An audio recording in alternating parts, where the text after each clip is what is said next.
أعوذ بالله السميع العليم ومن الشيطان الرجيم وبسم الله الرحمن الرحيم وصلى الله على نبينا الكريم والصلاة والسلام على أشرف المرسلين نبينا وسيدنا محمد وعلى آله وأصحابه ومن تبعهم بإحسان إلى يوم الدين. أما بعد السلام عليكم ورحمة الله تعالى وبركاته. يوم har kullum ma abota min wannan channel na Al-Ilm Hisab TV.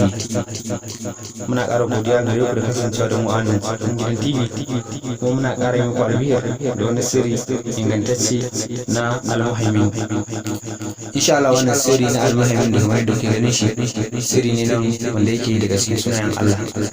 Insha Allah wannan sirri za ku ji yadda yake, kuma za ku amfana matuƙa ta dalilin sa.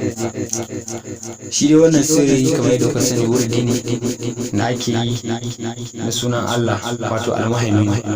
Kamar yadda kuka ga shi mun rubuta da harfin hurufin hijai, kujerar ubangiji a gaba za mu rubuta shi da harfin bakwai da za a ƙara fahimta matuƙa. Idan wannan sirri ne wanda ana yin shi domin neman kusanci ga Allah, ko neman hasken a zuciya, ko neman sanin abin da zai faru gaba. Wannan sirri ya ƙunshi abubuwa biyu a wannan gida da za mu yi bayani a wannan lokaci. Duk da akwai sirrikan Al-Muhaimin bila adadin, to insha Allah waɗanda suka samu su ne waɗanda za mu sanar a yanzu kenan a kusa. To insha Allah yana daga cikin sirrin Al-Muhaimin shine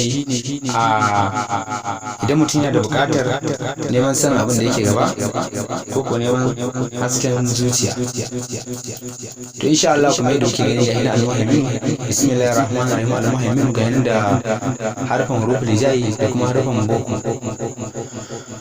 Insha Allah ana yin wurdin Al-Muhaimin kafa 100 ne, wato kafa 100 a gurin da mutum ya yi wankan janaba, ma'ana wankan tsarki kenan, ko wankan janaba ko na haila ko na biki.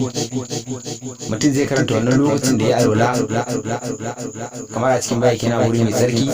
Idan ya alwala ya yi wannan wanka, to zai koma gefe. Idan ya koma gefe guda bayan ya yi wankan kenan, zai kuma gefe guda, ma'ana daga dan matsa da gurin da yake mafi tsarki fiye da inda ya tsaya kenan. To insha Allah zai karanta wannan sirri na Al-Muhaimin kafa 100. Idan yayi wannan wurdi, to Allah zai jefa haske a zuciyarka, zai jefa haske matuƙa na alkhairi a cikin zuciyar mutum.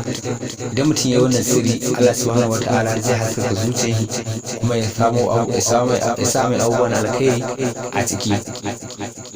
Insha Allah bayan da haka a cikin wannan sirri ana karanta wannan adadi bayan sallar isha'i. Idan aka yi sallar isha'i, mutum ya koma gida zai karanta Al-Muhaimin kafa 100. Idan ya karanta Al-Muhaimin kafa 100, sai kwanta bacci. To insha Allah wannan shi ma kamar ma ita sirri ne na istihara. Allah subhanahu wata'ala zai sanar da kai abin da yake a gaba. Idan karanta Al-Muhaimin kafa 100 bayan sallar isha'i, ka kuma gida ka kwanta ka karanta kafin kwanta baccin, to Allah zai sanar da kai abin da zai faru a gaba. To insha Allah wannan sirri yana da matuƙar muhimmanci sosai, kuma za mu ci gaba da muku shirye-shirye ko a fa'idoji na wannan sirri na Al-Muhaimin a cikin wannan gida da yardar Ubangiji. Insha Allah wannan sirri yana da matuƙar muhimmanci. Adadin shi ne na 100 kamar yadda muka faɗa muku. A yi ƙoƙarin a aikata shi domin samun haske a cikin zuciya da ɗaukaka a wurin Allah subhanahu wataala. Insha Allah wannan shi ne takaitaccen bayani a bisa wannan sirri.